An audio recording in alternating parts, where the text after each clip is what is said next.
നമസ്കാരം. മലയാളി വാർത്ത ആനുകാലികത്തിലേക്ക് സ്വാഗതം. നമസ്കാരം. മകരവിളക്ക് കഴിഞ്ഞതോടുകൂടി പലർക്കും ഇപ്പോൾ ഇരിക്കപ്പുറതിയും കിടക്കപ്പുറതിയും ഇല്ലാത്ത അവസ്ഥയാണ്. ശങ്കർദാസിനെ ആശുപത്രിയിൽ നിന്ന് അറസ്റ്റ് ചെയ്തു.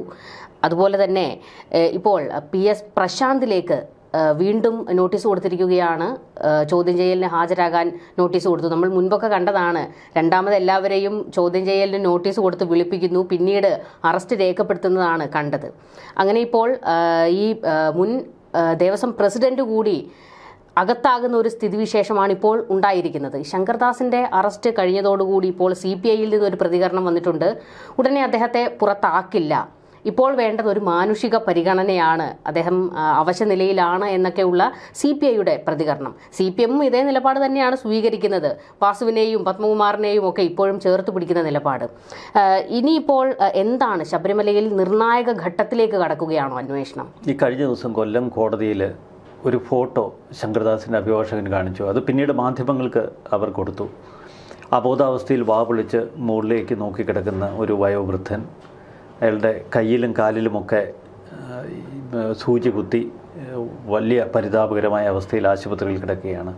പക്ഷാഘാതം വന്ന് തളർന്നു കിടക്കുന്ന ശങ്കർദാസിൻ്റെ ഒരു ദയനീയാവസ്ഥ കോടതിയെ ബോധ്യപ്പെടുത്താനും കേരളത്തെ ബോധ്യപ്പെടുത്താനുമാണ് ആ ഫോട്ടോ അവർ പുറത്തേക്ക് വിട്ടത്. പക്ഷെ ആ ഫോട്ടോ കണ്ടിട്ടും കോടതിയുടെ മനസ്സ് ഇളകിയില്ല. മറുവശത്ത് അതേ ദിവസം തന്നെ ഹൈക്കോടതിയിൽ അന്ന് ജസ്റ്റിസ് ബദറുദ്ദീനായിരുന്നു. ബദറുദ്ദീൻ പറഞ്ഞു, മാന്യത വേണമെന്ന്. കേസിൽ പ്രതിയാക്കപ്പെട്ട അന്ന് മുതൽ ഒരാൾ ആശുപത്രിയിൽ കിടക്കുന്നു. ഇത് കോടതിയെ കലിപ്പിച്ചത് ചില്ലറയൊന്നുമല്ല. മകൻ ഒരു IPS ഉദ്യോഗസ്ഥനായതുകൊണ്ടാണോ ഇങ്ങനെ ഒരാളെ നിങ്ങൾ സംരക്ഷിക്കുന്നത്? പിന്നീട് ഹൈക്കോടതി ഉയർത്തിയ അതിരൂക്ഷമായ വിമർശനം ഇപ്പോഴും നമ്മുടെ ആ ചിന്താ മണ്ഡലത്തിലുണ്ട്. വളരെ പരുഷമായ തലത്തിൽ ഹൈക്കോടതി അന്വേഷണ സംഘത്തെ എടുത്തു കുടഞ്ഞു. മറുവശത്ത് തിരുവനന്തപുരത്തെ ഒരു പഞ്ചനക്ഷത്ര സൗകര്യമുള്ള ഒരു സ്വകാര്യ ആശുപത്രി സമുച്ചയത്തിലാണ് ശങ്കർദാസിനെ പാർപ്പിച്ചിരിക്കുന്നത്. അതാവട്ടെ നമ്മുടെ ക്രൈംബ്രാഞ്ച് ഓഫീസിന് തൊട്ടടുത്ത് തിരുവനന്തപുരത്ത് ഈഞ്ചക്കലിലെ ക്രൈംബ്രാഞ്ച് ഓഫീസിന് തൊട്ടടുത്തുള്ള ഒരു ആശുപത്രിയിലാണ്. പ്രതി ചേർക്കപ്പെട്ടതിന് തൊട്ടടുത്ത ദിവസം ശങ്കർദാസിന് പക്ഷാഘാതം വരുന്നു. നമ്മൾ കരുതി ആ ഷോക്കിൽ വീണുപോയതായിരിക്കുമെന്ന്. എന്തായാലും ശങ്കർദാസിനെ ആശുപത്രിയിൽ അഴുക്കുന്നു, ICUയിലേക്ക് മാറ്റുന്നു. ICUയിൽ ദീർഘകാലം കഴിയുന്ന ശങ്കർദാസ് ഒടുവിൽ മുറിയിലേക്ക് ശങ്കർദാസിനെ ഒന്ന് മാറ്റുന്നു. മുറിയിലേക്ക് ശങ്കർദാസിനെ മാറ്റുമ്പോൾ ഈ ക്രൈംബ്രാഞ്ച് അന്വേഷണ ഉദ്യോഗസ്ഥരിൽ ചിലർ ആശുപത്രിയിലെത്തുന്നു. പെട്ടെന്ന് തന്നെ ശങ്കർദാസിൻ്റെ BP കൂടി വീണ്ടും ICUയിലേക്ക് തിരിച്ചിടുന്നു. ഇതിനിടയിൽ ഹൈക്കോടതിയുടെ അതിരൂക്ഷമായ വിമർശനം. പക്ഷേ ഇതിനിടയിൽ ചില സംഭവ വികാസങ്ങളുണ്ട്. ഈ ആശുപത്രി അധികൃതരെ സംബന്ധിച്ച് ഈ കഴിഞ്ഞ കുറച്ച് ദിവസങ്ങളായി കുറേയധികം ദുരന്തങ്ങൾ അവരെ വേട്ടയാടാൻ തുടങ്ങി. ആശുപത്രിയിൽ ചില പാകപ്പിഴകൾ, ആശുപത്രി അധികൃതർക്ക് ചില വീഴ്ചകൾ, ഇതിനെ തുടർന്ന് വലിയ ഭയം ഈ ആശുപത്രിയുടെ ഉടമയ്ക്ക്. അയ്യപ്പ കോപമാണ്. ഇയാൾ ഈ തിരുവനന്തപുരത്തെ ഒരു പ്രമുഖനാണ്. അയാൾ പുറത്തുള്ളവരോടൊക്കെ പറഞ്ഞു, ഞാൻ ആശുപത്രി കാര്യങ്ങളിലൊന്നും ദൈനംദിന ഇടപെടലുകൾ നടത്തുന്നില്ല, പക്ഷെ എന്തൊക്കെയോ ചില പ്രശ്നങ്ങൾ കിടന്നിട്ട് ഉറക്കം വരുന്നില്ല എന്നൊക്കെ. ഇതൊരു വാസ്തവമായ കാര്യമാണ്. ആശുപത്രിയിലെ ഡോക്ടർമാർ അവരെ അങ്ങോട്ടും ഇങ്ങോട്ടും സംസാരിക്കാൻ തുടങ്ങി. ഈ അയ്യപ്പ കോപ ഭയം അവർക്ക് വല്ലാതായി. കാരണം അവരിൽ പലരും ശബരിമല ദർശനമൊക്കെ നടത്തുന്നവരാണ്. ദീർഘകാലം ICUയിൽ പാർപ്പിക്കാൻ കഴിയില്ല, രോഗത്തിനനുസരിച്ച് ചികിത്സ നടത്താൻ കഴിയൂ എന്ന തീരുമാനത്തിൽ ഡോക്ടർമാർ എത്തി. അതിന് പിന്നിൽ മറ്റൊരു കാര്യം കൂടിയുണ്ട്.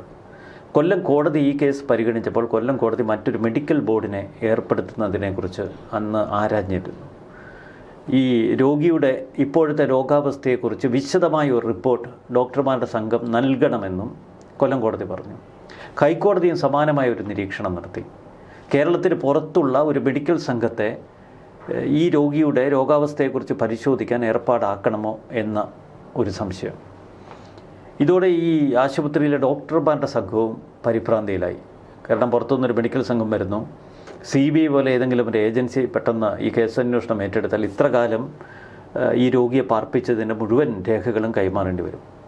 ഡോക്ടർമാരെ നമ്മൾ സംശയിക്കേണ്ടതില്ല, ആശുപത്രിയെ സംശയിക്കേണ്ടതില്ല. പക്ഷേ ആശുപത്രിക്കും ഡോക്ടർമാർക്കുമൊക്കെ ഭയം, വെപ്രാളം. അവരിന്നലെ പെട്ടെന്ന് ശങ്കർദാസിനെ ICUയിൽ നിന്ന് മുറിയിലേക്ക് മാറ്റി. ഇത്ര തീവ്ര രോഗാവസ്ഥയിൽ ആയിരുന്നു എങ്കിൽ ശങ്കർദാസിനെ എങ്ങനെ പെട്ടെന്ന് മണിക്കൂറുകൾക്കുള്ളിൽ ആ മുറിയിലേക്ക് മാറ്റാൻ കഴിയും എന്ന ചോദ്യം നിലനിൽക്കുന്നു. എന്തായാലും മുറിയിലേക്ക് മാറ്റി എന്നത് കേരളം പെട്ടെന്ന് തിരിച്ചറിയും, അതറിയാം. അത് പെട്ടെന്ന് തന്നെ ഇഞ്ചകലിൽ നിന്ന് ഈ ഉദ്യോഗസ്ഥർ ആശുപത്രിയിലെത്തി.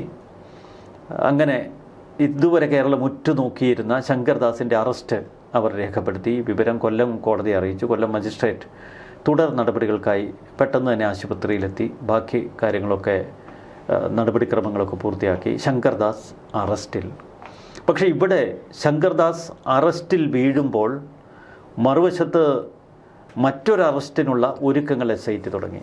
ആ അറസ്റ്റാണ് പ്രക്ഷോഭം സൂചിപ്പിച്ച PS പ്രശാന്ത്. എന്തുകൊണ്ട് PS പ്രശാന്തിനെ ഇതുവരെ അറസ്റ്റ് ചെയ്തില്ല? PS പ്രശാന്തിൻ്റെ ഏറ്റവും വലിയ കവചമായിരുന്നു ശങ്കർദാസ്. 2019 സ്വർണ്ണം കൊള്ളയിൽ അന്ന് ദേവസ്വം ബോർഡ് കൂട്ടായെടുത്ത തീരുമാനമാണ് എന്ന് Devaswom board president A. Padmakumar ആവർത്തിച്ച് അന്വേഷണ സംഘത്തിന് മൊഴി നൽകുന്നു. തൻ്റെ വാദഗതിയിൽ നിന്ന് അണ്ണുവട്ട മാറുന്നില്ല. ശങ്കർദാസിൻ്റെ മൊഴി N. വാസു ശരിവയ്ക്കുന്നു. മുരാരി ബാബു ഉൾപ്പെടെയുള്ളവർ പറയുന്നു ദേവസ്വം ബോർഡിൻ്റെ തീരുമാനമാണ് എന്ന്. അപ്പോൾ ദേവസ്വം ബോർഡ് മെമ്പറായിരുന്ന ശങ്കർദാസിനെ അറസ്റ്റ് ചെയ്യാതെ ശങ്കർദാസും സംഘവും അല്ലെങ്കിൽ പത്മകുമാർ സംഘവും 2019 ചെയ്ത അതേ കൊള്ള അതേ തീവ്രതയിൽ 2025 ചെയ്തവരാണ് PS പ്രശാന്തും സംഘവും. അപ്പോൾ ശങ്കർദാസിനെ അറസ്റ്റ് ചെയ്താൽ മാത്രമേ പ്രശാന്തിനെ അറസ്റ്റ് ചെയ്യാനുള്ള ഒരു കള്ളം ശരിയാവൂ. ശങ്കർദാസിനെ അറസ്റ്റ് ചെയ്തില്ലെങ്കിൽ 19-ാം തീയതിയിലാണ്, ഇനി ആകെ 4 ദിവസം ഹൈക്കോടതിയിൽ റിപ്പോർട്ട് സമർപ്പിക്കേണ്ടത് അന്വേഷണ സംഘം. ഹൈക്കോടതി എടുത്ത് പൊരിക്കും. അത് താങ്ങാനുള്ള ശക്തി അന്വേഷണ സംഘത്തിനും ഉണ്ടായിരിക്കില്ല, ഭരണകൂടത്തിനും ഉണ്ടായിരിക്കില്ല, CBI വരും. ഇതറിയാവുന്നതുകൊണ്ടാണ് പെട്ടെന്ന് ശങ്കർദാസിനെ അറസ്റ്റ് ചെയ്തത്. പക്ഷേ 19-ാം തീയതി കോടതിയിലെത്തുമ്പോൾ കോടതിയുടെ മാരകമായ മറ്റൊരു ചോദ്യം അവരെ കാത്തിരിപ്പുണ്ട്. 2019 ഇത്ര ഭയാനകമായ കൊള്ള നടത്തിയതിന് സമാനമായ കൊള്ള 2025 ചെയ്ത PS പ്രശാന്ത് എന്തുകൊണ്ട് ഇപ്പോഴും പുറത്ത് വിലസുന്നു? അതുകൊണ്ടാണ് പ്രശാന്തിനോട് പെട്ടെന്ന് ചോദ്യം ചെയ്യലിന് ഹാജരാകാൻ SIT ആവശ്യപ്പെട്ടിരിക്കുന്നത്. പക്ഷേ ഇവിടെ ഇടതുപക്ഷം ഭരണകൂടം തന്ത്രപരമായ മറ്റൊരു കെണി ഒരുക്കിക്കൊണ്ടിരിക്കുകയാണ്. അത് എന്തിനാണ് എന്ന് വെച്ചാൽ, പത്മകുമാറിനെ അറസ്റ്റ് ചെയ്യുമ്പോൾ 2017 ഒരു കൊള്ളയിലേക്ക് പെട്ടെന്ന് ദൃശ്യങ്ങളൊന്ന് മാറ്റേണ്ടതുണ്ട്. 2017 പ്രത്യേകത, അന്ന് കോൺഗ്രസ് നേതാവായിരുന്ന പ്രയാർ ഗോപാലകൃഷ്ണനായിരുന്നു ദേവസ്വം ബോർഡ് പ്രസിഡന്റ്. അന്നത്തെ ഒരു ബോർഡ് മെമ്പർ അജയ് തറയിൽ, കോൺഗ്രസിൻ്റെ വലിയ നേതാവാണ്. അജയ് തറയിലിനെ സംബന്ധിച്ച് അജയ് തറയിൽ ഇപ്പോൾ തന്നെ പ്രതിരോധവും വിശദീകരണവും ഒക്കെയായി രംഗത്തിറങ്ങി. 2017 ഭയാനകമായൊരു കൊള്ള നടന്നു, അതിൽ സംശയമില്ല. അവർ തെറ്റ് ചെയ്തിട്ടുണ്ടെങ്കിൽ അജയ് തറയിലല്ല ഏത് തറയിലും അറസ്റ്റ് ചെയ്യപ്പെടണം. അതിലും നമുക്ക് വ്യത്യാസമില്ല, എതിരഭിപ്രായമില്ല. പ്രയാർ ഗോപാലകൃഷ്ണ കാലഘട്ടത്തിൽ എന്താണ് സംഭവിച്ചത്? 2017 അന്ന് കൊടിമരം ദ്രവിച്ചു തൂങ്ങി എന്നൊക്കെയാണ് ദേവസ്വം ബോർഡ് തയ്യാറാക്കിയ റിപ്പോർട്ട്. ഈ കൊടിമരത്തിൻ്റെ കഥ ആണ് തന്ത്രി കണ്ഠര് രാജീവരിലേക്ക് ആദ്യ സംശയമനീളാൻ ഇടവരുത്തിയത്. ദ്രവിച്ച് വീഴാൻ തുടങ്ങുന്ന കൊടിമരം അവർ താഴെ ഇറക്കുന്നു. കൊടിമരത്തിലെ 2 അമൂല്യ വസ്തുക്കളുണ്ട്. രണ്ടും വളരെ പൗരാണിക പശ്ചാത്തലമുള്ളതാണ്, വിശ്വാസ പാരമ്പര്യമുള്ളതാണ്. ഒന്ന് വാജിവാഹനം, 2 അഷ്ടദിക്പാലകന്മാർ. വാജിവാഹനം 11 കിലോയാണ്, ഈ പഞ്ചലോഹത്തിൽ തീർത്താണ്, അതിന് സ്വർണ്ണം പൊതിഞ്ഞിട്ടുണ്ട്. വാജിവാഹനം വിശ്വാസികൾ ഈ കൊടിമരത്തിൽ നോക്കി ആ വാജിവാഹനത്തിലേക്ക് അവർ വിശ്വാസപൂർവ്വം പ്രാർത്ഥന ചൊല്ലുന്ന ഒരു ആചാരം കൂടി ഉണ്ടായിരുന്നു. അപ്പോൾ കൊടിമരം താഴെ ഇറക്കുന്നു. കൊടിമരം താഴെ ഇറക്കുമ്പോൾ ഈ ആചാരം പലതും അനുഷ്ഠാനങ്ങളിലൂടെ കടന്നു വന്ന, അതൊക്കെ വാമൊഴിയിലൂടെയാണ് ഈ പല അനുഷ്ഠാനങ്ങളും ഇന്നും നിലനിൽക്കുന്നത്. അതിനൊന്നും ലിഖിത രൂപങ്ങളില്ല. അപ്പോൾ അവിടെ ഒരു പുതിയ കഥ പിറക്കുന്നു. വാജിവാഹനം തന്ത്രിക്ക് അവകാശപ്പെട്ടതാണ്. തന്ത്രിക്ക് അവകാശപ്പെട്ടതാണെങ്കിൽ ഇപ്പോൾ എടുത്തുകൊണ്ട് പോകാമല്ലോ, ആരോടൊന്നും ചോദിക്കുന്നില്ല. വാജിവാഹനം കൊടിമരം താഴെ ഇറക്കുമ്പോൾ തന്ത്രി എടുത്ത് കഷത്തി വെച്ചു. കഷത്തി വെക്കാൻ പറ്റത്തില്ല, 11 കിലോ വെള്ളമില്ല, പഞ്ചലോക വിഗ്രഹം. എങ്കിൽ അയാൾ തൂക്കിയെടുത്തു. ഈ തന്ത്രി വാജിവാഹനവുമായിട്ട് കടന്നു. പക്ഷെ ഓർക്കണം, 2017 ഈ തന്ത്രിയുടെ വീട്ടിൽ ഈ വാജിവാഹനം എത്തിയ അന്നു മുതൽ തന്ത്രിക്ക് അത്ര സുഖകരമായിരുന്നില്ല എന്നാണ് ഇപ്പോൾ നമ്മൾ കാര്യങ്ങൾ പഠിക്കുമ്പോൾ മനസ്സിലാക്കുന്നത്. വാജിവാഹനം അടിച്ചുകൊണ്ട് തന്ത്രി പോയി. ഇപ്പം അജയ് തറയിൽ പറയുന്നത്, അന്ന് അതിലുണ്ടായിരുന്ന അഷ്ടദിക്പാലകന്മാരുടെ ശില്പങ്ങൾ ഞങ്ങൾ സ്ട്രോങ് റൂമിലേക്ക് മാറ്റി, ഇപ്പോഴത് അവിടെ ഉണ്ടോ എന്നറിയില്ലെന്നാണ്. മാറ്റി എന്ന് പറയുന്നത് ഇപ്പോഴും ഒരു നമുക്ക് വിശ്വസിക്കാൻ പറ്റുമോ എന്നെനിക്കറിയില്ല, അയാളുടെ ഒരു എക്സ്പ്ലനേഷൻ. പക്ഷേ സ്ട്രോങ് റൂമിൽ അഷ്ടദിക്പാലകന്മാരുടെ ശില്പങ്ങളില്ല എന്നാണ് നമ്മളിപ്പോൾ മനസ്സിലാക്കുന്നത്. 2 പരിശോധനകൾ അവിടെ SIT നടത്തി. രണ്ടിലും അഷ്ടദിക്പാലകന്മാരെ കണ്ടില്ല. അങ്ങനെ ഭയാനകമായ 2017 കൊള്ളയും 2019 കൊള്ളയും 2025 കൊള്ളയും പുറത്തേക്ക് വരുമ്പോൾ കൂട്ട അറസ്റ്റുകൾ, അത് വമ്പന്മാർ, VS പ്രശാന്തിനെ പോലെയുള്ള വമ്പന്മാർ. ഇവിടെയാണ് അടിമുടി ഭരണകൂടം വിറയ്ക്കുന്നതിന് 2 കാരണങ്ങളാണ്. ഒന്ന്, 2019 N വാസുവിനെയും പത്മകുമാറിനെയും അന്നത്തെ ബോർഡ് അംഗങ്ങൾ മുഴുവൻ, വിജയകുമാറിനെയും ശങ്കർദാസിനെയും അടക്കം പൂട്ടി അറസ്റ്റ് ചെയ്തു. ഏറ്റവും പ്രധാനപ്പെട്ട ഒരു പോയിൻ്റുണ്ട്. മുരാരി ബാബുവിനെ അറസ്റ്റ് ചെയ്ത് 90 ദിവസം പിന്നിട്ട് ഇതുവരെ അയാൾക്ക് ജാമ്യം ലഭിച്ചില്ല. പത്മകുമാർ അടക്കമുള്ളവരിപ്പോൾ 60 ദിവസമൊക്കെ പിന്നിട്ട്. സാധാരണഗതിയിൽ 60 ദിവസത്തിനായി ഇപ്പോൾ ഇടക്കാല റിമാൻഡ് റിപ്പോർട്ടും കുറ്റപത്രമൊക്കെ സമർപ്പിക്കുന്നുണ്ട്.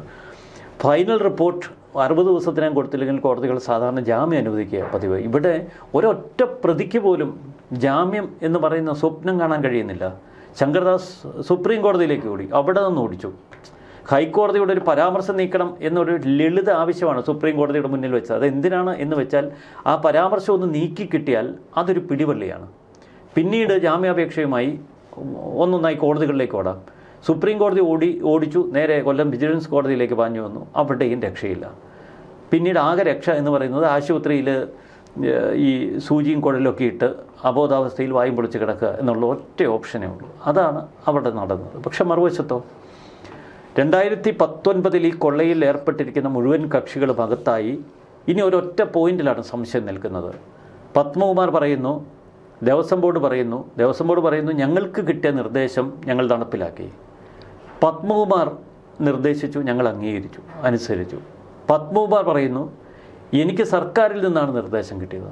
അപ്പോൾ അവിടെ ഒരു ദേവസ്വം മന്ത്രിയുടെ പ്രസൻസ്. പക്ഷെ ദേവസ്വം മന്ത്രിയിലേക്ക് കടക്കുന്നില്ല. 2025 സർക്കാരിനെ അടിമുടി വിറപ്പിക്കുന്നതും അതുതന്നെയാണ്.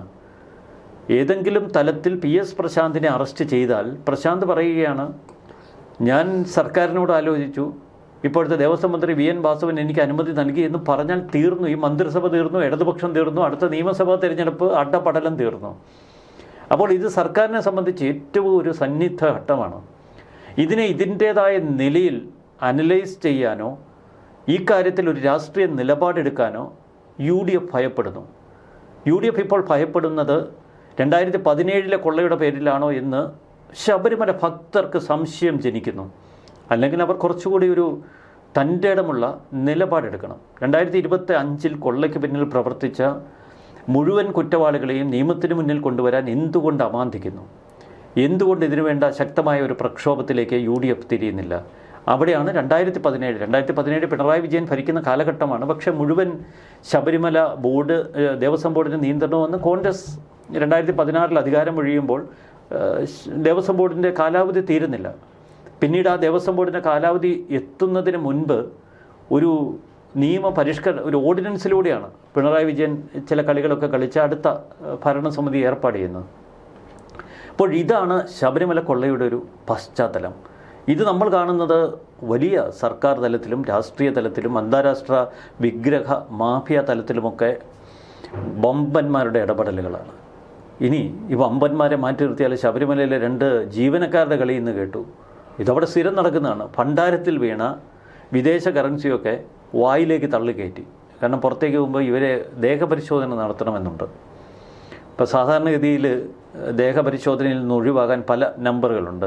ഈ ദേഹത്തിൻ്റെ പല ഭാഗങ്ങളിലായി കുത്തിക്കയറ്റിയൊക്കെ വെക്കുമെന്ന് പറയും. പ്രത്യേകിച്ച് വായിൽ, മലദ്വാരത്തിൽ ഒക്കെ ഈ സ്വർണത്തിൻ്റെ ഈ സാധനങ്ങൾ ഇതൊക്കെ പുറമെ, ഈ ഉടുപ്പിന് പുറമെ ഒന്ന് ചെക്ക് ചെയ്തിട്ട് വിടത്തേ ഉള്ളൂ. ഈ ഭണ്ഡാരത്തിൻ്റെ ഒക്കെ നിയന്ത്രണം ഈ ജീവനക്കാർക്കൊക്കെയാണ്. ഭണ്ഡാരത്തിൽ വീഴുന്നതിനൊപ്പം വലിയ ഭാഗം, അതിൻ്റെ ഒരു വലിയ ഭാഗം പുറത്തേക്കും വീഴും ആൾക്കാരെ എടുത്തിടുമ്പോൾ. അത് ജീവനക്കാരെടുത്തതിൻ്റെ അകത്തേക്ക് ഇടണം എന്നാണ് വെപ്പ്. പക്ഷേ അതൊന്നും നടക്കാറില്ല. ഇപ്പോൾ ദേവസ്വം ബോർഡിൻ്റെ വിജിലൻസ് വിഭാഗ ഉദ്യോഗസ്ഥർ അവരങ്ങനെ എപ്പോഴൊന്നും അവിടെ ഇല്ല. ഈ കഴിഞ്ഞ ദിവസം ഇന്നലെ യാദൃശ്യമായിട്ട് നോക്കുമ്പോൾ 2 പേരുടെ വാ വീർത്തിരിക്കുന്നു. 2 ജീവനക്കാരുടെ, എൻ്റെ ഗോപകുമാറും സുനിലും. അപ്പോൾ ഇവർ ചോദിച്ചു, വാ എന്താണ് ഇത്ര വീർത്തിരിക്കുന്നത്, എന്തു പറ്റി എന്ന് ചോദിച്ചാൽ മിണ്ടുന്നില്ല, വാ പൊളിക്കാൻ പറ്റുന്നില്ല. അടുത്ത് വരാൻ പറഞ്ഞു. അപ്പോൾ അവർ ഓടാൻ നോക്കി, പിടിച്ച് നിർത്തി വാ പൊളിക്കാൻ പറഞ്ഞു. പൊളിക്കുന്നില്ല. പൊളിപ്പിച്ചു കഴിഞ്ഞാൽ വാ നിറച്ച് വിദേശ കറൻസികൾ, കനേഡിയൻ ഡോളർ, യൂറോ, മറ്റേ റിയാൽ സാധനങ്ങൾ. ഇതെല്ലാം കൂടെ വായി നിന്ന് കുത്തി ഇളക്കി കഴിഞ്ഞപ്പോഴേക്കും വലിയ സംശയം വന്നു. അതിനിടയിൽ 2 ഗ്രാമുള്ള ലോക്കറ്റ്, സ്വർണ്ണത്തിൻ്റെ, ഇതെല്ലാം തള്ളിക്കയറ്റി വെച്ചിരിക്കുക. ഇവരുടെ റൂമിൽ പോയപ്പോഴേക്കും 500-ൻ്റെ ഒരു 10-70 നോട്ടുകൾ, 100-ൻ്റെ നോട്ടുകൾ. ഇതെല്ലാം പാക്ക് ചെയ്ത് വെച്ചിരിക്കുക. ഒരു ദിവസത്തെ കളക്ഷനാണെന്നാണ് വിജിലൻസ് കരുതുന്നത്.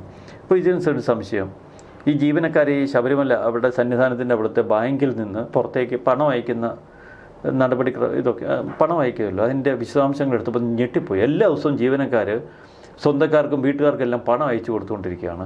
പാഴ്സലുകൾ അവിടുന്ന് പോയിക്കൊണ്ടിരിക്കുകയാണ്. അപ്പോൾ ഇത് അവിടെ ഒരു സർവ്വസാധാരണമാണ്. എന്ന് പറഞ്ഞാൽ വലിയൊരു കൊള്ള സംഘം ശ്രീകോവിലിന് ചുറ്റും നിൽക്കുകയാണ്. നമ്മൾ കാണുന്ന ഈ മഹാകൊള്ളക്കാരിൽ നിന്ന് ഈ ചെറുകിട കൊള്ളക്കാരിലേക്ക് എത്തുമ്പോൾ അവരാലാകുന്നതൊക്കെ അവിടുന്ന് പറിച്ചെടുത്തുകൊണ്ട് പോവുകയാണ്. ശബരിമലയെ രക്ഷിക്കണമെന്ന് വലിയ ആഗ്രഹം സാധാരണ ഭക്തർക്കുണ്ട്, വിശ്വാസികൾക്കുണ്ട്. ജയകുമാർ കഴിഞ്ഞ ദിവസം പറഞ്ഞു, ഇപ്പോഴത്തെ ദേവസ്വം ബോർഡ് അദ്ദേഹം പറഞ്ഞത്, ശബരിമല വിശ്വാസികൾ ഇത് വലിയ വൈകാരികമായി കാണുന്നു. അതിൻ്റെ ഒരു വലിയ അടയാളപ്പെടുത്തലാണ് ഈ മണ്ഡലകാലത്ത് ശബരിമലയിലേക്ക് ഒഴുകിയെത്തിയ ഭക്തജനങ്ങളുടെ തിരക്കെന്ന്.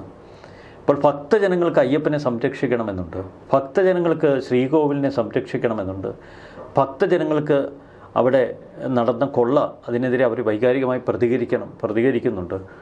പക്ഷേ ഇതാണ് അവിടുത്തെ ഒരവസ്ഥ.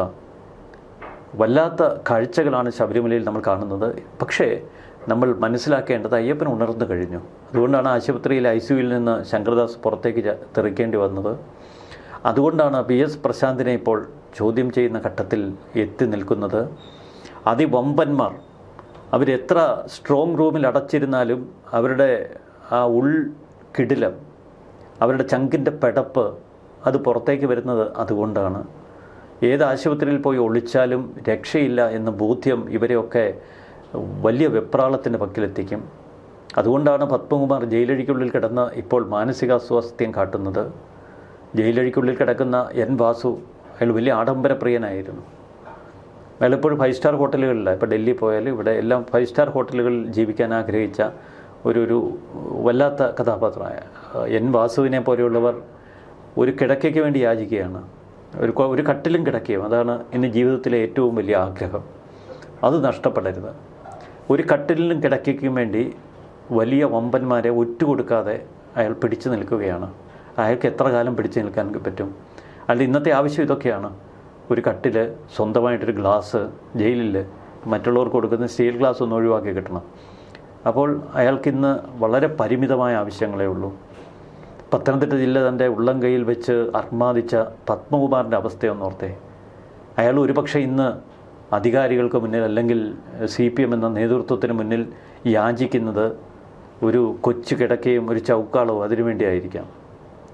ഏത് സംസ്ഥാന കമ്മിറ്റിയിൽ ഉൾപ്പെടുത്താത്തതിൻ്റെ പേരിൽ ഫേസ്ബുക്കിൽ പോസ്റ്റിട്ട് നല്ല താങ്ങ് കൊടുത്ത വ്യക്തിയാണ് CPMനെ നേർക്ക് നേർ നിന്ന് വെല്ലുവിളിച്ചതാണ്. അങ്ങനെ ഒരു നേതാവിൻ്റെ ഇപ്പോഴത്തെ ദുരവസ്ഥ, അതാണ് അയ്യപ്പൻ്റെ ഇടപെടൽ.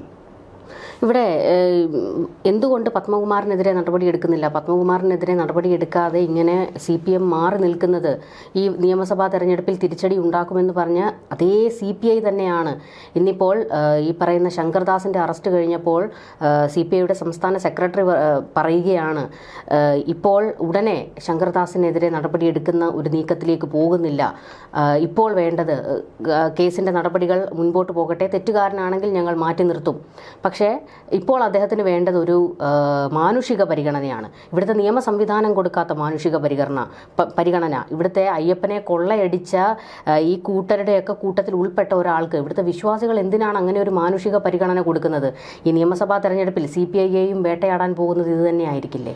അല്ല, മാനുഷിക പരിഗണന അതിൻ്റെ പേരിലാണല്ലോ എല്ലാവരും എപ്പോഴും വിലപേശിക്കൊണ്ടിരിക്കുന്നത്. നമ്മൾ നേരത്തെ പറഞ്ഞ ആ കിടക്കയും ചൗക്കാളവും ഒരു മാനുഷിക പരിഗണനയാണ്, ഒരു ഗ്ലാസ് ഒരു മാനുഷിക പരിഗണനയാണ്. ഈ മാനുഷിക പരിഗണനയ്ക്ക് അപ്പുറം ഇവരെ പാർട്ടിയിൽ നിന്ന് പുറത്താക്കിയാൽ ഈ ഭ്രാന്ത് വല്ലാത്ത തലത്തിലെത്തും. പ്രത്യേകിച്ച് പത്മകുമാറിലും മറ്റുള്ളവരിലുമൊക്കെ അവർ പിന്നീട് വിരൽ ചൂണ്ടുന്നത് ഈ രാഷ്ട്രീയ പാർട്ടിയിലേക്കാവും. തങ്ങളാക്കി വളർത്തി ഈ രാഷ്ട്രീയ പാർട്ടിയുടെ പിന്തുണയില്ലാതെ ഇത്തരം തട്ടിപ്പുകൾ ഒരു വ്യക്തി എന്ന നിലയിൽ ഇവർക്കാർക്കും ചെയ്യാൻ കഴിയില്ല. പ്രത്യേകിച്ച് ഇടതുപക്ഷ പന്താവിലൂടെ കടന്നു വന്നവർക്ക്. അതിന് AKG സെൻറ്റർ എന്ന ഒരു ഉരുക്കുകോട്ടയുടെ ഒരു വലിയ ബലം വേണം. ഒരു വശത്ത്, മറ്റേത് MN സ്മാരകത്തിൻ്റെ ഒരു വലിയ ബലം വേണം. ഈ രണ്ട് സംഭവങ്ങളാണ് കേരളത്തിൻ്റെ താങ്ങ് പലകകളായി ഇപ്പോൾ കേരളത്തിൻ്റെ ഭരണകൂടം കൊണ്ടു നടക്കുന്നത്. അപ്പോൾ ആ രണ്ട് കേന്ദ്രങ്ങൾക്കും വലിയ വിറയലുണ്ടാകും. അത് ഇവർക്കറിയാം, ഈ ജയിലിലേക്കുള്ളിൽ കിടക്കുന്നവർക്കറിയാം, ജയിലിന് പുറത്ത് നിൽക്കുന്നവർക്കും അറിയാം. ഈ ജയിലിൽ നിന്ന് പുറത്തേക്കുള്ള ദൂരം നമ്മൾ ആലോചിക്കുമ്പോഴാണ് വളരെ ദൈർഘ്യമുള്ളത്. പക്ഷെ അത് പലപ്പോഴും വളരെ ചെറുതാണ്. പുറത്തുള്ള പല വമ്പന്മാരും നിമിഷങ്ങൾക്കുള്ളിൽ ജയിലഴിക്കുള്ളിലേക്ക് പോകാനുള്ള കാരണം നമുക്കറിയാം, ഹൈക്കോടതിയുടെ ഇടപെടലാണ്. ഈ കേസ് നിരീക്ഷിക്കുന്നത് ഹൈക്കോടതി മാത്രമല്ല, സാക്ഷാൽ അയ്യപ്പൻ കൂടിയാണ്. അതിൻ്റെ പ്രതിഫലനമാണ് ഇപ്പോൾ കാണുന്നത്. ആർക്കും രക്ഷപ്പെടാൻ കഴിയാത്ത ഒരു അവസ്ഥ. കേരളത്തിൽ മറ്റേതെങ്കിലും ഒരു കേസെടുത്തേ, എത്ര വലിയ വിവാദങ്ങളുണ്ടായാലും സംരക്ഷിക്കേണ്ടവരെ സംരക്ഷിക്കുന്ന ഒരു രാഷ്ട്രീയ കവചം ഇവിടെയുണ്ട്. അങ്ങനെ ഒരു എക്കോസിസ്റ്റം കേരളത്തിൻ്റെ ഒരു പ്രത്യേകതയാണ്. തങ്ങൾക്കൊരാളെ രക്ഷിക്കണം, അവർ എന്ത് വില കൊടുത്ത് രക്ഷിച്ചിരിക്കും. പക്ഷേ ഇവിടെ രാഷ്ട്രീയ നേതൃത്വം ആരെങ്കിലും രക്ഷിക്കാൻ ആഗ്രഹിക്കുന്നു എങ്കിൽ അവർ ഇവിടെ നിസ്സഹായരാണ്.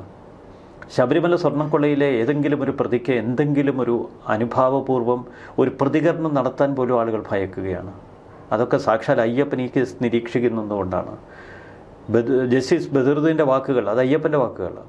ഹൈക്കോടതിയിലെ ജഡ്ജസ് സംസാരിക്കുമ്പോൾ അവർ ഇത്ര മാറ്റർ ഓഫ് ഫാക്റ്റ് ജനങ്ങൾക്ക് മുന്നിലേക്ക് അവരുടെ ഹൃദയത്തിലേക്ക് ഒഴുകുന്നത് പോലെ പറയുന്നത്, അതും അയ്യപ്പൻ്റെ ഇടപെടലാണ്. കൊല്ലം വിജിലൻസ് കോടതിയിൽ നിന്ന് നമ്മൾ കേൾക്കുന്നത് അയ്യപ്പൻ്റെ ഇടപെടലാണ്. അതേ അയ്യപ്പനാണ് ഇന്നലെ 2 പച്ച കള്ളന്മാർ, കാട്ടുകള്ളന്മാർ അവിടെയുള്ള ഫോറിൻ കറൻസി വായിലേക്ക് തള്ളിക്കയറ്റി ഓടി രക്ഷപ്പെടാൻ ശ്രമിച്ചപ്പോൾ വിജിലൻസിൻ്റെ രൂപത്തിൽ അവരെ പിടികൂടിയത്. അപ്പോൾ ഇതൊക്കെ ഒരു വിശ്വാസ സമൂഹത്തിൻ്റെ ആ പ്രാർത്ഥന ഉയരും. ഇന്നലെ മണ്ഡല കാലത്തിലെ ഏറ്റവും വിശേഷ ദിവസമാണ്, മകരസംക്രാന്തി അല്ലേ? ആ ഒരു സന്ധ്യാനേരത്താണ് നമ്മൾ വളരെ ഞെട്ടിക്കുന്ന പല വാർത്തകളും കേട്ടത്. ലക്ഷോപലക്ഷം അയ്യപ്പ വിശ്വാസികളുടെ ആ ഒരൊറ്റ പോയിന്റിലേക്കുള്ള, അയ്യപ്പൻ എന്ന വിശ്വാസത്തിലേക്കുള്ള ആ പ്രാർത്ഥനയുടെ മന്ത്രങ്ങൾ ഒരേപോലെ അത് ആ ഒരു ആവർത്തന ശക്തിയിൽ അവിടെ വിടരുമ്പോൾ അതിൻ്റെ ഒരു ശക്തി ഒട്ടും നിസ്സാരമല്ല. ആ ശക്തിയിലെല്ലാം കൊഴിഞ്ഞു വീഴും, എല്ലാം കരിഞ്ഞ് ഭസ്മമാകും. അത് സ്വാഭാവികതയാണ്. ഇവിടെ ഇപ്പോൾ കഴിഞ്ഞ ദിവസങ്ങളിലൊക്കെ എല്ലാവരും ഈ ശബരിമല സ്വർണ്ണക്കൊള്ളയുടെ വിശദാംശങ്ങൾ പുറത്തു വന്നുകൊണ്ടിരിക്കുന്ന ആ സമയം തൊട്ട് തന്നെ കേട്ടുകൊണ്ടിരിക്കുന്നതാണ്, അയ്യപ്പൻ സത്യങ്ങൾ വിളിച്ചു പറയാൻ ഒരു വെമ്പൽ കൊള്ളുന്നു, അതിൻ്റെ ഓരോ ഹിൻഡുകൾ ഇട്ട് കൊടുക്കുന്നു. അങ്ങനെയൊക്കെ ആണെങ്കിൽ ഈ ശബരിമല കൊള്ളയടിക്കാൻ കൂട്ടുനിന്ന, അവിടെ പൂജ നടത്തേണ്ടിയിരുന്നവർ തന്നെ കൊള്ളയടിക്കുന്ന കാഴ്ച നമ്മൾ കണ്ടതാണ്. താഴ്മൺ കുടുംബത്തിൻ്റെ കഥകളൊക്കെ നമ്മൾ കണ്ടു. അപ്പോൾ എല്ലാവരും പറയുന്നത് ഒരൊറ്റ പോയിന്റിലേക്ക് കാര്യങ്ങൾ പോവുകയാണ്. ഈ മലയരയ വിഭാഗമായിരുന്നു അവിടെ പൂജ നടത്തിയിരുന്നത്. അവരുടെ കൈകളിലേക്ക് തന്നെ ശബരിമല എത്തിയാൽ മാത്രമേ അയ്യപ്പൻ ശാന്തനാകൂ എന്നുള്ള തരത്തിലേക്കൊക്കെ പല കഥകളാണ് വരുന്നത്. മനുഷ്യ മനസ്സിലെപ്പോഴും ആത്മസംഘർഷമുണ്ട്. അതൊരു വ്യക്തിയുടെ പ്രത്യേകതയാണ്. കുടുംബത്തിൽ എപ്പോഴും ആശയഭിന്നതയുണ്ട്. അത് കുടുംബത്തിൻ്റെ ഒരു അച്ചടക്കത്തിൻ്റെ ചില സ്പന്ദനങ്ങൾ വെച്ചലക്കുമ്പോഴാണ്. സമൂഹത്തിൽ എപ്പോഴും ഭിന്നതകൾ വരും, പിടിച്ചെടുക്കലുകൾ വരും. കുടുംബത്തിൻ്റെയും വ്യക്തിയുടെയും സമൂഹത്തിൻ്റെയും ഒക്കെ മറ്റൊരു രൂപമാണ് വിശ്വാസ കേന്ദ്രങ്ങൾ. അവിടെ കുടുംബങ്ങളുണ്ട്, സമൂഹമുണ്ട്. അവിടെ പലതരത്തിലുള്ള പിടിച്ചെടുക്കലുകൾ, അത് നമ്മൾ ചരിത്രാതീത കാലം മുതൽ കേൾക്കുന്നതാണ്. ഓരോ വിശ്വാസ സമൂഹത്തിലും ഭിന്നതകൾ വരും, മറ്റുള്ള കയ്യേറലുകൾ വരും. പക്ഷെ കാലാന്തരത്തിൽ തിരുത്തലുകളും നമ്മൾ കണ്ടിട്ടുണ്ട്. ഈ തിരുത്തലുകൾ യാദൃശ്ചികമായിട്ട് സംഭവിക്കുന്നതാണോ എന്ന് നമുക്കറിയില്ല. പക്ഷേ ഇതൊക്കെ ഒരു കാലഘട്ടത്തിൻ്റെ അനിവാര്യതയാണ്. മലയരയന്മാർ അവിടെ ശബരിമല പൂജ നടത്തിയിരുന്ന ഐതിഹ്യങ്ങൾ, പുതിയ താഴ്മൺ കുടുംബം ഈ ഒരു അധികാര സ്ഥാനത്ത് എത്തിയ കഥ, ഇവരെ പുറത്തുനിന്ന് കൂട്ടിക്കൊണ്ടുവന്ന, യഥാർത്ഥത്തിൽ ഇവർ മലയാളികളൊന്നുമല്ല. പിന്നെ താഴ്മൺ കുടുംബത്തിൻ്റെ ബ്രാഹ്മണ സ്ഥാനത്തെക്കുറിച്ചും ചില ചോദ്യങ്ങൾ ഉയർന്നിട്ടുണ്ട്. അതൊക്കെ ഒരുപാട് ചോദ്യങ്ങൾ നമുക്ക് നമ്മുടെ ബോധമണ്ഡലത്തിൽ നിന്ന് അപ്പുറത്തുള്ള ഒരുപാട് ചോദ്യങ്ങളുണ്ട്, വസ്തുതകളുണ്ട്. അതിനെക്കുറിച്ച് നമുക്ക് ആധികാരികമായി സംസാരിക്കാനുള്ള അവകാശമില്ല. കാരണം അതൊക്കെ നിശ്ചയിക്കേണ്ടത് ശബരിമല അയ്യപ്പനാണ്. ശബരിമല അയ്യപ്പൻ്റെ ഇംഗിതം എന്താണ്, അതവിടെ സംഭവിക്കും. അത് നമുക്കറിയാം. തിരുവനന്തപുരത്തെ ഒരു പഞ്ചനക്ഷത്ര ആശുപത്രിയിലെ ICUവിൽ കിടക്കുന്ന കേരളത്തിലെ ഏറ്റവും സ്വാധീനമുള്ള ഒരു വ്യക്തി, അയാൾക്ക് പോലും തൻ്റെ സ്വാധീനം നിഷ്പ്രഭമാകുന്ന നിമിഷം ഈ പഞ്ചനക്ഷത്ര ശൈലിയിലുള്ള ആശുപത്രി അധികൃതർ ഭയപ്പെടുന്ന നിമിഷം, കേരളത്തിൻ്റെ പോലീസ് സംവിധാനത്തെ നിയന്ത്രിക്കുന്നവൻ ഒരാളുടെ അച്ഛനായിട്ട് പോലും ഹൈക്കോടതി വളരെ രൂക്ഷമായി ഇടപെടുന്ന ഘട്ടം, ഇതൊക്കെ നമ്മുടെ ചിന്തകൾക്കപ്പുറമാണ്. അതാണ് നമ്മൾ അയ്യപ്പൻ്റെ ഇടപെടൽ എന്ന് പറയുന്നത്. അപ്പോൾ അയ്യപ്പൻ ഇടപെടട്ടെ. താഴ്മൺ കുടുംബം തെറ്റ് ചെയ്തിട്ടുണ്ട് എങ്കിൽ, താഴ്മൺ കുടുംബം ആരുടെയെങ്കിലും അധികാരവും അവകാശവും കവർന്നെടുത്തിട്ടുണ്ട് എങ്കിൽ അതൊക്കെ അവരിൽ നിന്ന് തെറിച്ചു പോകും. അത് കാലഘട്ടത്തിൻ്റെ തിരുത്തലുകളാണ്, കാലഘട്ടത്തിൻ്റെ ചില കാവ്യനീതികളാണ്, അതിലേക്ക് എത്തും. മലയാരന്മാരാണോ ശരി, അതല്ല മറ്റേതെങ്കിലും ഒരു കാലഘട്ടം അനുശാസിക്കുന്ന ഒരു വിശ്വാസ സംവിധാനം അവിടെ വരണോ, അതൊക്കെ അയ്യപ്പൻ തീരുമാനിക്കട്ടെ. നമുക്ക് മനുഷ്യഘടനയിൽ തീർത്ത വിശ്വാസക്രമങ്ങളും മനുഷ്യഘടനയിൽ തീർത്ത ഈ ദേവസ്വം ബോർഡിൻ്റെ പ്രവർത്തനങ്ങളും അതിലെ തെറ്റുകുറ്റങ്ങൾ നമുക്ക് വിലയിരുത്താം, നമുക്ക് നിശ്ചയിക്കാം. അതല്ലാതെ വലിയ തിരുത്തലുകൾക്കുള്ള ഉപദേശം നമുക്ക് നൽകാൻ അറിയില്ല. ഇവിടെ ഈ രാഹുൽ ഈശ്വർ ഒരു ചാനൽ ചർച്ചയിൽ പറഞ്ഞിരുന്നു, അതായത് അമ്മാവന് വേണ്ടി വാദിച്ചുകൊണ്ടിരുന്നപ്പോൾ ചാനൽ ചർച്ചയിൽ പറഞ്ഞൊരു കാര്യമാണ്. അതായത് അങ്ങനെ അയ്യപ്പൻ അങ്ങനെ പ്രതികാരം വീട്ടുന്ന ഒരാളൊന്നുമല്ല, KGF-ലെ റോക്കി ബായി ഒന്നുമല്ല. അദ്ദേഹം സ്വസ്ഥമായി ധ്യാനത്തിലിരിക്കുന്ന ഒരു സ്വരൂപമാണ്. അല്ലാതെ പകരം വീട്ടാനോ മറുപടി കൊടുക്കാനോ ഒന്നും അദ്ദേഹത്തിന് കഴിയില്ല. പക്ഷേ വിശ്വാസികൾ അപ്പോഴും ഉറപ്പിച്ചു പറയുന്നുണ്ട്, അയ്യപ്പൻ ഉള്ളത് കൊണ്ടാണ് ഹൈക്കോടതി ഉണർന്ന് പ്രവർത്തിച്ചത്. അയ്യപ്പൻ അങ്ങനെ ഭക്തർ തനിക്ക് കൊണ്ടുതരുന്ന സമ്പത്ത് വരെ കൊള്ളയടിച്ചു കൊണ്ടുപോകുമ്പം കണ്ണു അടച്ചിരിക്കുന്ന ഒരു പൊട്ടനൊന്നുമല്ല അയ്യപ്പൻ എന്നുള്ള ഒരു ഓർമ്മപ്പെടുത്തൽ രാഹുൽ ഈശ്വറിന് കൊടുക്കുന്നുണ്ട്. അല്ല, രാഹുൽ ഈശ്വർ പറയുന്നത് അദ്ദേഹത്തിൻ്റെ ബോധ്യങ്ങളുടെ അടിസ്ഥാനത്തിലാണ്. ചിലപ്പോൾ ശരിയായിരിക്കാം. അയ്യപ്പൻ കോപം പ്രകടിപ്പിക്കുന്ന ഒരാളാണെങ്കിൽ ഈ താഴ്വൺ കുടുംബം ചിലപ്പോൾ അറബിക്കടലിൽ കിടന്നാൽ അത് കൃത്യമായി തിരിച്ചറിയുന്നത് കൊണ്ടാവാം രാഹുൽ ഈശ്വർ പറയുന്നത് അയ്യപ്പൻ വളരെ ക്ഷമയുള്ള ആളാണ്, ഇത്തരം പ്രതികാര നടപടികളൊന്നും ചെയ്യത്തില്ല. ഇത്രയധികം ആക്ഷേപങ്ങൾ കേട്ടിട്ടും നമുക്കറിയാം കണ്ഠര് മോഹനര്, തന്ത്രി രാജീവര്, ഇവരുടെയൊക്കെ കഥകളിപ്പം നമുക്ക് മുന്നിലുണ്ട്. എന്നിട്ടും അയ്യപ്പൻ ഇത്രയൊക്കെ അനുവദിക്കുന്നുണ്ടല്ലോ, കാത്തിരുന്ന് കാണാം. എന്തായാലും അയ്യപ്പൻ റോക്കി ഭായി ആണോ അതോ ശാന്തസ്വരൂപനാണോ? പക്ഷേ നമുക്കൊരു വിശ്വാസമുണ്ടല്ലോ, എല്ലായ്പ്പോഴും അധർമ്മം തലപൊക്കുമ്പോൾ ധർമ്മം സ്ഥാപിക്കാൻ ഒരാൾ ഉണ്ടാകും, ഒരാൾ വരും എന്നുള്ളതാണല്ലോ നമ്മുടെ ഒരു വിശ്വാസം. ആ ഒരു വിശ്വാസത്തിലാണ് നമ്മളിങ്ങനെ മുൻപോട്ട് പോകുന്നത്. അപ്പോൾ അയ്യപ്പൻ തന്നെയാണ് ഇതെല്ലാം മറുപടി പറയുന്നത് എന്നുള്ളതാണ് എല്ലാവരുടെയും ഒരു വിശ്വാസം. ആ വിശ്വാസം അതങ്ങനെ തന്നെ ഇരിക്കട്ടെ. എന്തായാലും സത്യങ്ങൾ പുറത്തു വന്നുകൊണ്ടിരിക്കുകയാണ്. ഹൈക്കോടതിക്ക് ഒരു വലിയ സല്യൂട്ട് കൊടുക്കണം. കാരണം നമ്മൾ കരുതിയതല്ല ഇത്ര അറസ്റ്റുകൾ വരെ ശബരിമലയിൽ നടക്കും എന്നുള്ളത്. ശങ്കർദാസിനും ഇനിയിപ്പോൾ അകത്ത് തന്നെ കിടക്കേണ്ടി വരും. കൂടുതൽ ചർച്ചകളുമായി കാണാം. നമസ്കാരം.